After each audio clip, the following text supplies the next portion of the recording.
Olá, o Informe Blumenau Entrevista recebe hoje o diretor-presidente do CETERB, Marcelo Altoff.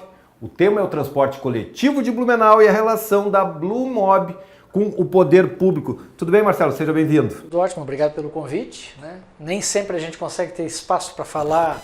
A gente recebe muita crítica em relação a essa questão do novo contrato de concessão e acho que é uma oportunidade que a gente tem para tirar o mito de algumas coisas, e explicar, talvez para a tua audiência que é bem qualificada, alguns porquês em relação ao transporte coletivo na modalidade em que ele está sendo prestado hoje. Pois é, esse é o contexto da nossa conversa. Na última semana, durante o programa Conversa na Rede, eu e o Alexandre José fizemos pesadas críticas à relação da BluMob com o poder público. O Marcelo nos questionou e, democraticamente, nós estamos abrindo espaço para que o CETERB, que é a autarquia responsável por esse serviço, nos explique a versão dela. Qual é a situação hoje? A situação hoje é de um contrato de concessão que já vai fazer o seu primeiro ano de operação agora em julho. A leitura que a gente faz até supera um pouco a expectativa dessa fase de adaptação, até porque a gente tem todo um contexto, Alexandre, que foi aquele momento dramático, primeiro do consórcio SIGA, que acabou redundando naquela situação trágica de ter que se fazer uma medida assim dura que o prefeito Napoleão à época fez, que foi acabar com aquele contrato. Um momento mais difícil ainda, que foi a Piracicabana vir aqui para um atendimento de uma forma emergencial. E agora já vamos completar o primeiro ano em julho da operação da BluMob. Então a leitura que a gente faz, principalmente em relação ao serviço que se presta hoje, ao cumprimento de horários, a frota, que até o final desse ano nós teremos aí mais de 70 ônibus que serão incorporados, praticamente deixando toda a frota 100%, 0 quilômetro, ela é um momento significativo. Obviamente que a gente tem momentos de avaliação constante, e aí às vezes a gente recebe algumas críticas por problemas pontuais, o horário, o troncal 10 que está muito cheio, enfim. E a gente acabou agora, na semana passada, decidindo e essa semana colocando em prática várias alterações no troncal 10. Isso não responde, logicamente que a gente recebe as críticas, mas isso não se dá só para a gente responder um clamor das pessoas. Ele também se dá para responder um clamor. Mas hoje a gente tem um conhecimento do sistema do transporte coletivo em Blumenau e um acompanhamento, um monitoramento e uma fiscalização que possibilita que a gente possa, com nível de certeza, agir em determinadas situações pontualmente, não fazendo nada daquilo que não esteja já previsto no contrato de concessão, estão colocando mais horários, redirecionando alguns. Então, por exemplo, no troncal 10, nós estamos colocando pela primeira vez uma solução que até então não tinha sido colocada em prática, que é para atender aquele público que às 6 da tarde tem muito movimento em direção ao terminal do aterro. Então nós estamos colocando um ônibus que vai fazer uma linha a partir da Martin Luther, da metade da Martin Luther. Então ele vai pegar aquele povo que sai ali do Senai, da FURB, e dali em diante eles vão partir praticamente com ônibus sem nenhuma lotação. Então esse sistema que a gente faz de fiscalização e que é acompanhado por uma equipe técnica muito responsável do CETERB, gente experimentada. Posso te dizer que hoje a existência da AGIR, que é a agência reguladora, tem um papel fundamental. Eu sei que essa também vai ser uma dos teus questionamentos, Mas enfim, hoje lógico, jamais nós teremos no transporte coletivo um momento ideal de dizer assim, não, está tudo perfeito. Não, todo dia tem que ser estudado, tem que ser verificado e a gente tem que tomar as medidas assim com muita rapidez às vezes para evitar que exatamente algumas coisas de superlotação, de não cumprimento de horário aconteçam, e a gente está dentro do CETERB com a nossa equipe técnica sempre muito antenado, muito presente para evitar que a gente não haja quando a gente tem o direito, o dever de agir. Pois é, então vamos fazer algumas pontuações para que o poder público, através do CETERB, se manifeste. Vamos começar até pela linha troncal 10.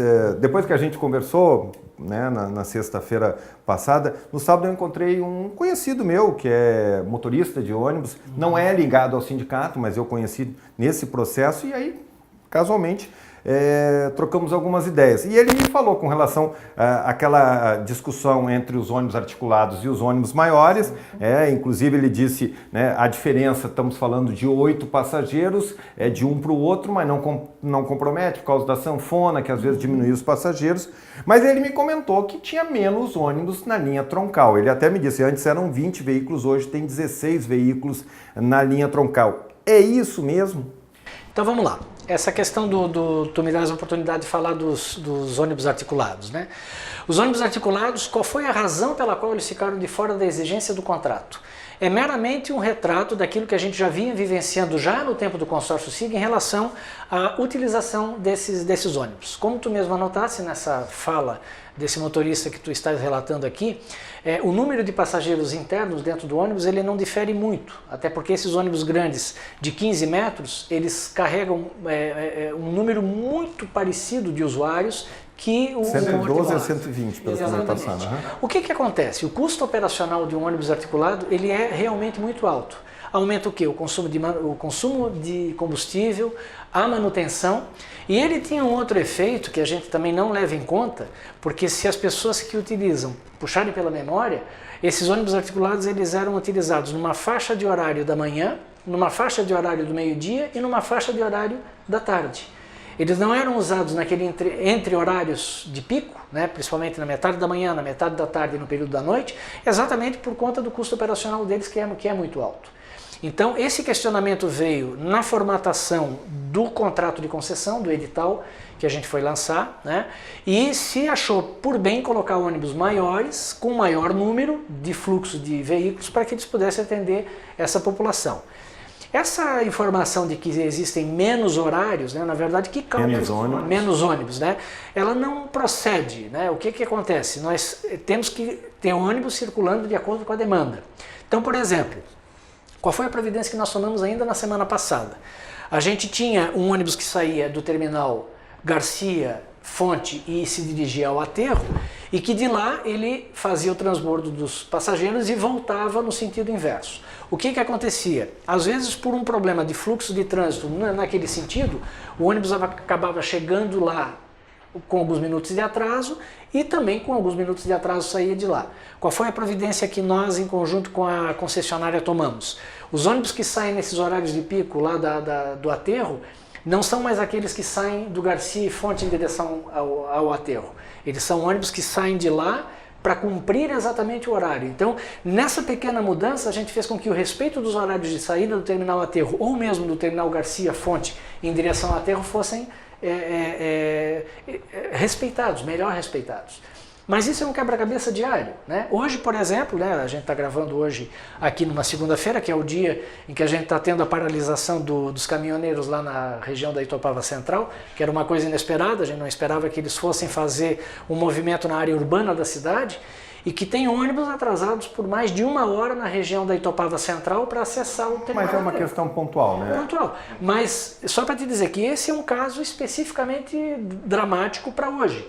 Mas todos os dias, às vezes um acidente nesse trecho, nesse percurso, pode atrasar as linhas. E aí a gente tem que ter uma agilidade para tomar decisões. O que esse motorista meu conhecido falou, e aí já vem a outra pergunta, é que os ônibus têm andado mais cheios, ele tem relatado isso. E aí eu queria que você falasse sobre as alterações feitas em linhas, horários e itinerários nesse quase 1 ano de operação definitiva.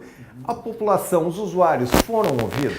Na verdade, assim, ó, qual é a questão que se determina em relação a gente fazer a programação de ônibus, né? A gente tem uma leitura perfeita em relação ao número de usuários em cada ônibus, exatamente por conta da catraca eletrônica, né? A gente sabe quantas pessoas, quais são, aonde entraram, onde desceram não, mas onde entraram. Então a gente tem um acompanhamento desse fluxo de uma forma muito transparente, né?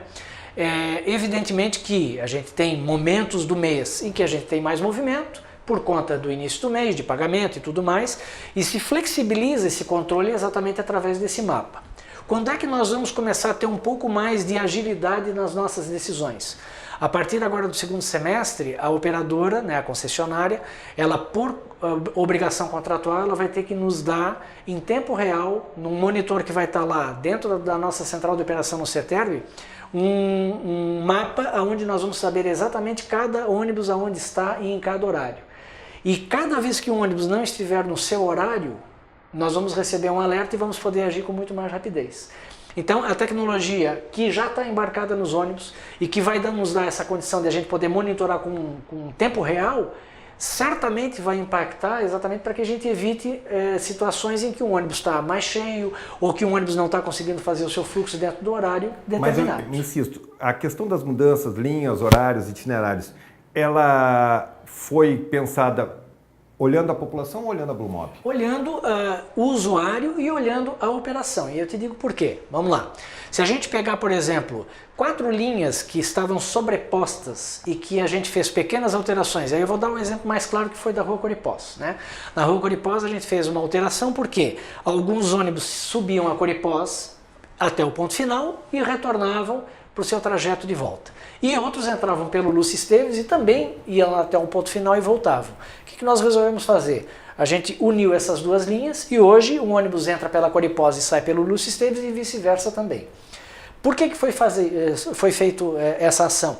Exatamente para que linhas sobrepostas que transportavam os mesmos usuários pudessem ser otimizados.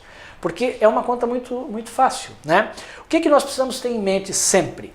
Que nós temos que diminuir ao máximo a quilometragem percorrida, porque isso é custo, e aumentar o número de passageiros, né? Qual é a grande dificuldade que a gente tem, às vezes, do entendimento? E aí eu sempre dou o exemplo de quando o sistema integrado começou na cidade. Todo mundo pegava o seu ônibus antes do sistema integrado e ia de ponto a ponto sem precisar fazer transbordo, descer num terminal e tudo mais. Foi dramático, né, no tempo em que ele foi colocado em execução efetiva, né, os terminais e os ônibus alimentadores, os interbairros e os troncais, para as pessoas se adaptarem. Hoje, por exemplo, nessas mudanças que a gente fez, nessas 4 linhas que estavam sobrepostas, né, dentre as quais está a da Rua Coripós, a gente fez pequenos ajustes. Então hoje, por exemplo, eu tenho 13 horários que entram pela Coripós e 17 que entram no sentido inverso pelo Lúcio Esteves. E a gente pacificou a situação naquele local. Então, é óbvio, né, nós como fiscalizadores do sistema, a gente precisa que o usuário esteja feliz com o trabalho que é dado para ele como serviço público, que apesar de ser concedido, nós temos uma responsabilidade. Mas a gente sempre tem como visão a sustentabilidade do sistema. Porque hoje, por exemplo, né, vamos lá, qual é a nossa próxima grande batalha? Né? Nós vamos diminuir as fraudes que existem, por exemplo, no cartão do estudante.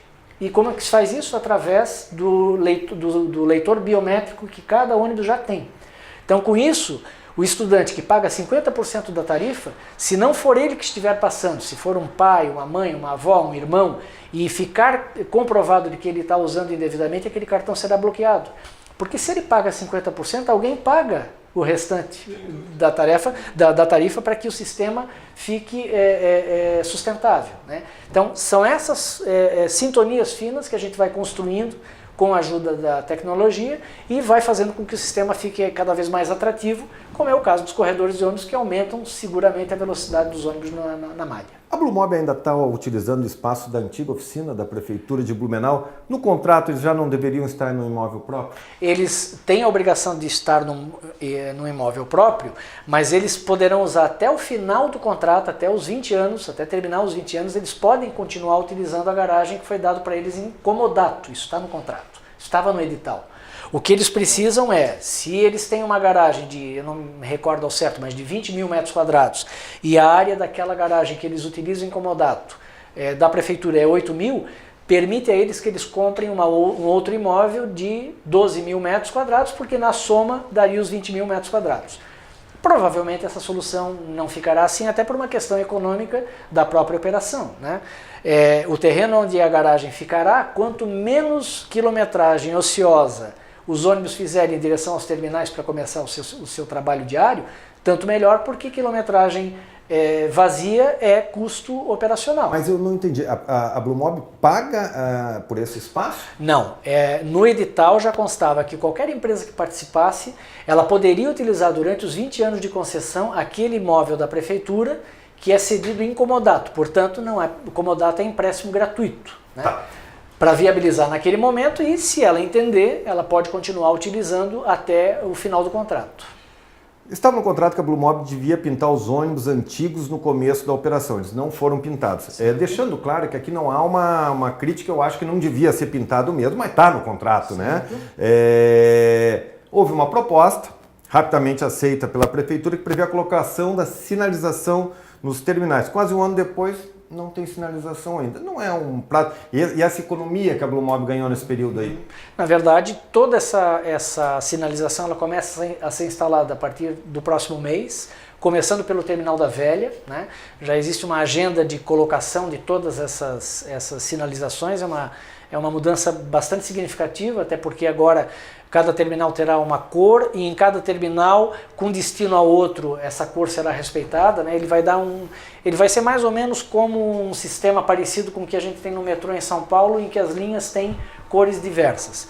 Mas não, essa concessão foi uma concessão aprovada dentro da agência reguladora, de compensação daquilo que eles iam colocar no ônibus, que realmente não tinha sentido fazer pintura de ônibus velhos, né? Tanto é que até o final do ano a gente vai ter um número muito significativo de ônibus novos e os brancos estão saindo de cena.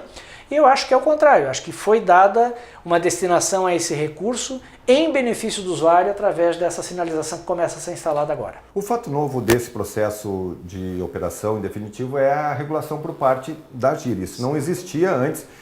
Agora eu queria que você me ajudasse a explicar para quem está nos acompanhando como é que é a formatação desse grupo da AGIR que decide essas questões e quantas pessoas a prefeitura tem dentro desse grupo. Na verdade, a AGIR ela tem um presidente, que é o Dr. Passel, e tem agora um gerente técnico contratado que também faz o acompanhamento desses trabalhos. Nessas comissões que estão tratando desses assuntos, nós temos assento como órgão fiscalizador, né? A prefeitura está lá representada como órgão fiscalizador e a gente trata os assuntos de acordo com a pauta que a AGIR nos traz. São 4 da prefeitura, 2 do CETERB e 2 da prefeitura. Exatamente. E 2 da Blue Mob. Exatamente. Mas da comunidade não tem, né? Essa é uma construção que eu reconheço que ela pode ser objeto de uma reanálise, né? Obviamente que isso depende de uma mudança da Constituição da própria AGIR, né? Seria interessante um assento do usuário, mas quero te dizer assim, que nós temos ali um trabalho mais de regulação, propriamente dito, e de fiscalização, né? E os trabalhos têm se desenvolvido de uma forma muito transparente. Então, para você ter uma ideia, proximamente agora, em função dessas 4 linhas que foram agrupadas, vai se fazer todo um balanço com a apresentação de dados. Acho que essa talvez a questão da transparência seja o grande ganho que a comunidade teve com a vinda da agência reguladora, né? E os vereadores têm também assento lá. Mas foram uma vez, e os vereadores têm uma bancada toda governista, né, Marcelo? Não, mas a gente não pode levar por esse caminho, até porque é o seguinte, cada vereador tem a sua região, né? Eu quero te dizer que sentado lá na cadeira do CETERB eu tenho recebido muitas cobranças da base governista em relação a situações diversas do CETERB, então assim, não tem ninguém fazendo defesa por ser da base, mas sim de acordo com aquilo que recebe das suas próprias bases territoriais, onde foram eleitos. Não vejo dessa forma. Não é sua responsabilidade, você assumiu agora há pouco, mas deixando claro que na atual administração ela não promoveu nenhuma reunião do Conselho Municipal de Transporte Coletivo, transporte urbano, acho que nem era transporte coletivo. Eu tinha assento lá, eu participava na gestão anterior do prefeito João Paulo Kleinberg e a administração Napoleão Bernardes, agora Mário Hildebrand, não tocou uma reunião desse Conciblu, não sei por que cargas d'água. Outra situação que aconteceu no contrato, e eu vou citar isso porque a discussão que a gente colocou que a Blue Mob recebe muito privilégio, entre outras coisas, é a questão do final da meia tarifa aos domingos também, que foi uma outra coisa que está prevista no contrato. A minha pergunta, e eu acompanhei bastante a crise do transporte coletivo, a crise da Glória, e eu me lembro no auge da crise, a Glória pedia revisão dos horários, mostrava planilhas mostrando a queda do horário, revisão dos benefícios, que você até falou, a questão também da passagem de estudante, que vão fazer um pente fino. Hoje a Blue Mob está no terreno da prefeitura ainda, não pintou os ônibus. Voltando, essas concessões à Blue Mob, elas não poderiam ter sido concedidas lá ao SIGA, antes da crise? Eu vou te dizer assim de uma forma muito transparente, ó, eu tenho absoluta convicção de que o modelo novo de transporte coletivo que hoje está sendo colocado em execução através da Blue Mob, que é a concessionária que participou do processo de concorrência e está trabalhando nessa área, exatamente representa aquilo do modelo possível. Talvez uma das grandes dificuldades que não só a Glória, mas do consórcio SIGA, que foi concebido como consórcio e que nunca funcionou como consórcio, tenha sido dramático exatamente pela forma como ele foi gerido. Hoje esse modelo ele é um modelo baseado na sustentabilidade, ele foi um contrato, um edital feito baseado exatamente numa verificação daquilo que não deu certo. Eu acho que a gente tem que levar em conta que o modelo do consórcio SIGA não deu certo, e se tivesse dado certo não precisaria ter sido declarada a sua caducidade. Hoje a gente ouve muito essa crítica, né, de que a Blue Mob tem concessões. Na verdade, é tudo aquilo que foi discutido previamente para a formatação do edital. Nada do que está no edital não foi objeto de muita transparência, né, na ouvida da comunidade, em audiência pública, e a gente tem absoluta certeza de que não existe nenhuma concessão que se dê à Blue Mob para favorecê-la, mas sim para que o sistema tenha sustentabilidade e que a gente não aconteça como aconteceu com o consórcio SIGA, que daqui a 8, 10 anos a gente chegue à conclusão de que coisas impossíveis estavam sendo concedidas ali e que era impossível continuar dentro de uma sustentabilidade que o sistema precisa ter para que possa funcionar da melhor forma possível. Tem uma questão social ainda, que não tem impacto, não é responsabilidade direta da prefeitura, mas tem uma responsabilidade que cerca de 1.000 famílias, que são os trabalhadores da antiga Glória, estão sem receber os direitos trabalhistas e não vão receber. E, claro, está claro que também a Glória acabou indo para o estouro, quebrou por conta de todo esse processo da prefeitura. Como eu digo, não é responsabilidade direta da prefeitura, mas, né, é importante que tenha isso, que essas 1.000 famílias não vão ver esse dinheiro. Para terminar, Marcelo, o que fazer para tornar esse sistema atraente? E se vocês acham que esse modelo, a grande discussão é que é um modelo novo, melhor do que tinha, obviamente comparando com a crise, mas não é um modelo moderno e não é um modelo atraente. O que fazer para que as pessoas andem mais de ônibus em Blumenau? Então vamos lá, só para fazer uma colocação que tu falasse da tarifa de domingo, né? A tarifa de domingo já não estava em vigor desde o tempo do consórcio SIGA, então não é uma inovação do contrato novo. Não era meia entrada? Não. Ele no tempo do governo do prefeito Décio Lima ele existia, era livre. Depois ele passou no governo do João Paulo, parte dele a ser meia passagem, né? Mas já o consórcio SIGA há bastante tempo não tinha mais esse sistema de domingo. Como tratar para que o sistema seja cada vez mais atrativo para as pessoas, né? Em primeiro lugar, a confiabilidade do sistema. As pessoas saberem que vão pegar o ônibus na hora certa, né? A gente também lança, provavelmente no início do segundo semestre, o aplicativo, que vai possibilitar que as pessoas saibam exatamente a hora que elas precisam sair de casa para pegar o ônibus, para não esperar mais o ônibus no ponto de ônibus, porque elas vão saber que o ônibus está chegando em 2, 3 minutos, né?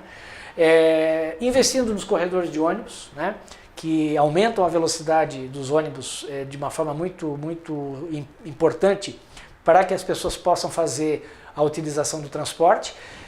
E assim, sendo muito transparente contigo, né, se a gente não tem o melhor cenário, eu vou te dar o exemplo da cidade de São Paulo. A cidade de São Paulo está licitando agora o novo contrato de concessão das linhas de ônibus municipais lá na cidade de São Paulo.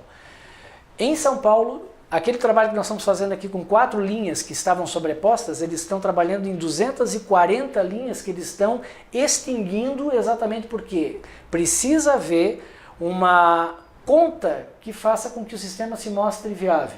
E hoje eu não tenho dúvida de que a gente vai ter 20 anos de contrato com a atual concessionária, salvo com algum tipo de problema extraordinário que possa acontecer, mas não aqueles decorrentes do que se pensou no contrato para fazer com que ele funcione da forma correta. E hoje a gente tem uma perfeita visão em relação aqui no preço da passagem, a gente sabe exatamente quanto que custa o motorista, quanto que custa o cobrador, quanto que custa o combustível, enfim. Hoje a gente tem uma transparência, hoje a designação da tarifa, ela não passa mais pela politicagem, pela forma de fazer política com a modicidade da tarifa. Hoje é muito mais transparente, é na base do fluxo de caixa e está aberto para qualquer pessoa poder acompanhar, e até o prefeito Mário já fez uma solicitação que a gente deve colocar em prática, né? Nós vamos colocar dentro dos ônibus quanto custa cada um dos insumos do transporte coletivo dentro de uma planilha muito simples, dizendo quanto custa o cobrador, quanto custa o motorista, quanto custa pneu, enfim, para que as pessoas possam acompanhar isso de uma forma muito transparente e mostrando que o sistema está aí para ficar, né? Lógico que ele sempre precisa de melhorias, como eu falei aqui no início, é um trabalho, é uma sinfonia inacabada, a gente todo dia tem tarefa e a gente está sempre aberto para as sugestões da comunidade, para as críticas, né? A gente tem que saber ouvir as críticas e dar vazão a elas através da resposta que nós podemos dar pelas nossas equipes técnicas, né? E o trabalho continua sempre tendo como tônica a visão final de que ele tem que atender o interesse do usuário. Esse é Marcelo Altoff, diretor-presidente do CETERB. De forma democrática, o Informe Blumenau Entrevista abre esse espaço. Nós continuamos com o nosso entendimento, mas também entendemos que é importante abrir espaço para que o poder público se manifestasse, para que você, que está em casa, está nos assistindo, tire suas conclusões sobre as falas do presidente do CETERB com relação a esse serviço. Marcelo, obrigado pela tua participação com a gente. Eu agradeço, estou sempre às ordens. Na próxima semana, mais um tema de interesse da comunidade.